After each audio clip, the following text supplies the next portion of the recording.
ဘာကိစ္စနဲ့မုန်းတီးနေမှာတော့ဘာကိစ္စနဲ့စိတ်တိုင်းမကြဖြစ်နေမှာတော့လူကဒေါသဖြစ်တယ်ဆိုတာကိုယ်ကိုရှုပ်နေတာပဲခက်တာကကိုကသူ့ကိုမုန်းတယ်သူ့ကိုစိတ်တိုင်းမကြဘူးဆိုရင်ကိုယ်စိတ်တိုင်းမကြရရသူ့ကိုဆင်းရဲသွားစေမယ်လို့ကိုကထင်နေတာသူ့ကိုပဲကိုကဆင်းရဲစေခြင်းနေတာပေါ့နော်သူ့ကိုဆင်းရဲစေခြင်းတာသူကဆင်းရဲခြင်းမှာဆင်းရဲမှာသိရင်တော့နည်းနည်းတော့ဆင်းရဲခြင်းမှာအော်ငါဒီလိုကမုန်းနေတယ်ဆိုတော့ပဲကောင်းမယ်နော်ဒါပေမဲ့သေချာတာကတော့ကိုယ့်ရဲ့အမုန်းတရားကိုယ့်ကိုပဲဘာလို့တာတော့လောင်မြိုက်တယ်ကိုယ့်ကိုပဲနှိမ့်ဆက်ဘာလို့အဲ့ဒီစိတ်ကြီးနဲ့နေမလဲအဲ့ဒါအလွန်ယုံညံ့တဲ့စိတ်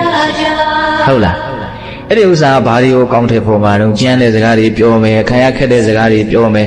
ဒုက္ခရောက်စေတဲ့အလုပ်တွေကိုပဲလုပ်မယ်ပိုးပြီးတော့ဆိုရတဲ့အနေအထားကိုပဲဥတည်သွားတယ်မေတ္တာရဲ့ဆန့်ကျင်ဘက်အလွန်မှယုံညံ့တယ်ပေါ့နော်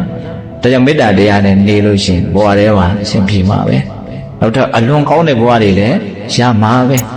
သူရဲ့အလွန်ကြီးတဲ့အတွက်ကြောင့်ဘဝတွေထဲမှာအကောင်းဆုံးလို့ဆိုတဲ့ပြမဘဝတောင်ပို့နိုင်တယ်လို့လည်းဆိုတော့ဗျာအလိုဟောထားတယ်